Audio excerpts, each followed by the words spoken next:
Hey guys, welcome back to the channel. Today we're gonna discuss the upcoming election that is coming tomorrow. Obviously, 6 states are going out there and cast a vote. Every one of those states are casting their votes tomorrow, and those 6 states are Missouri, North Dakota, Michigan, Idaho, uh, Mississippi, and Washington D.C.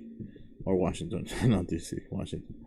Um, Obviously, this is some of the information that we have on who is leading on the polls right now, and obviously that's Joe Biden. That some polls have him obviously more than 30 points ahead of his candidate. Ahead of Bernie Sanders.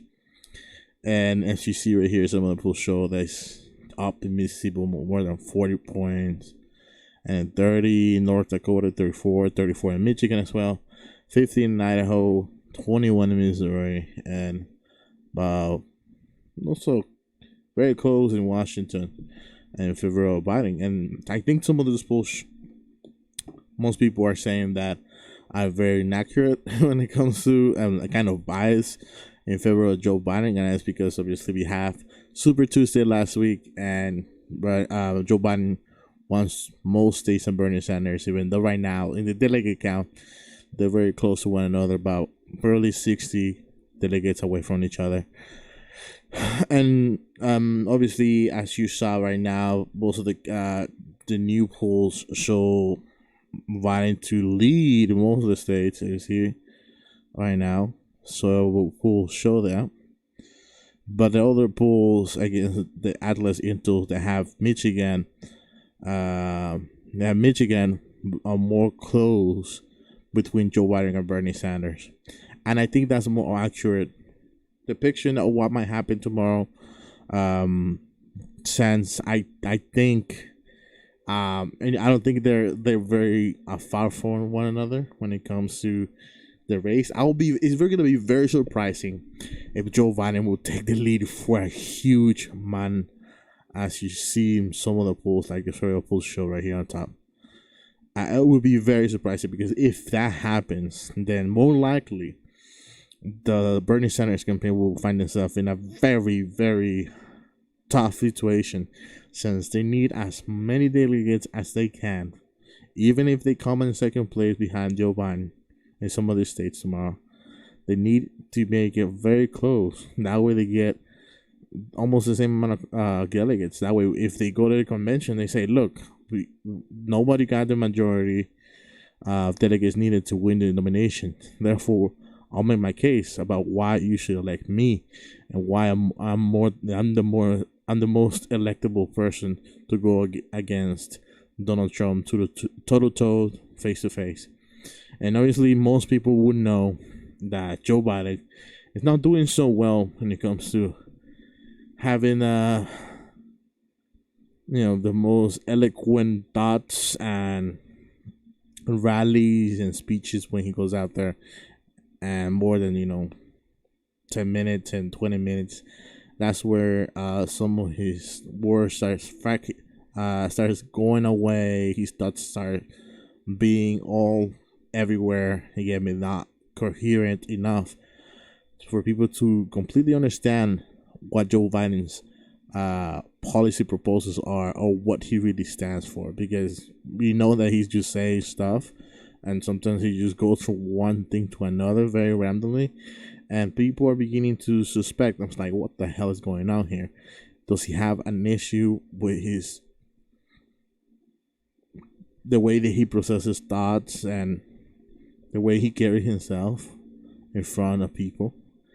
Because if there is an issue there, which I think there is, I think he has some cognitive decline issues, is very alarming, since he has to go then, more likely, if people are making the case, like I guess mainstream media is heavily doing, Joe Biden will have to go against Donald Trump. And that's something that is going to be not very just embarrassing, but it's going to be very sad to see, because we're all going to have to see the general election, and Donald Trump is going to come and just destroy Joe Biden. As you see, we're going to see some clips here showing what most people are talking about, like Kyle Kalinske, head of the Circular Talk show on YouTube. It says, it's everyday, guys. It's not funny. He has dementia. Campaign that's about negative attacks and the one about what we're for, because we cannot get reelected. We cannot win this reelection. Excuse me. We can only reelect Donald Trump. In turn, basically, obviously, the clip cuts right there. And also, he was going live and doing a rally, and then they move away from him as he was saying that they could only reelect Trump. I mean, that's the only thing we could do. Obviously, most people were going to say, "Oh, that's kind of out of context." And yeah, I would agree, because at the end he says, "Oh, if we can only reelect Trump, if we keep doing, going negative against the presumptive nominee, who right now is him, I guess."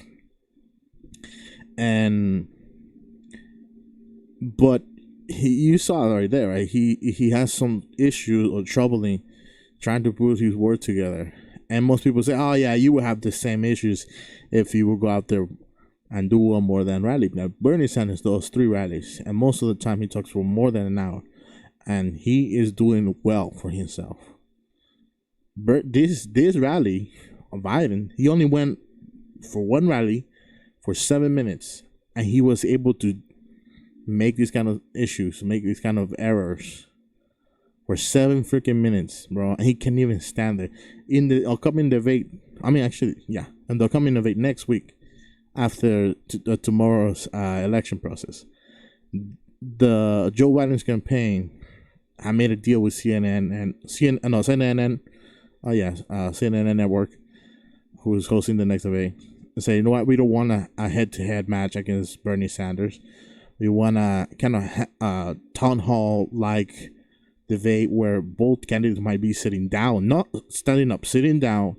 And instead of going 2 hours, we only want to go 1 hour. And instead of like real reporters asking questions to them, we want people from the crowd to come and give them questions." What else do you want?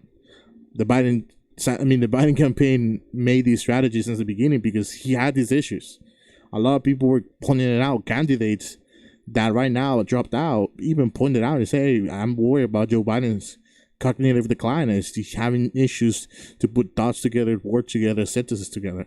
So that there is not something that, out of nowhere, Bernie Sanders or his Bernie Sanders supporters came out with this idea of pointing out Joe Biden's problem with cognitive decline. It's something that has been going on since the beginning of the campaign, on the election process. And obviously, everyone is trying to point it out. It's like, bro, we cannot just elect this person, because if we elect him, he's going to get destroyed by Donald Trump. He's going to get destroyed, and I assure you. But the polls are trying to go heavily in favor of him for tomorrow's elections. And Missouri, Idaho, North Dakota, Washington, and I think I'm missing one, and Michigan. It boggles my mind. It boggles my mind that we had to make this argument for people. But I guess, they're all going in favor of Joe Biden, and that's because obviously mainstream media dominates the idea of who's ahead and who should we vote for, or if Bernie Sanders is even electable amongst people of color, which is crazy to me because he's winning more than 75% of the Latino vote. But we'll see what happens tomorrow. We'll see the results. Hopefully Bernie Sanders and his campaign has done more than, good enough job to maybe sway some of these people in these economic states that are voting tomorrow. Hopefully we'll see better results.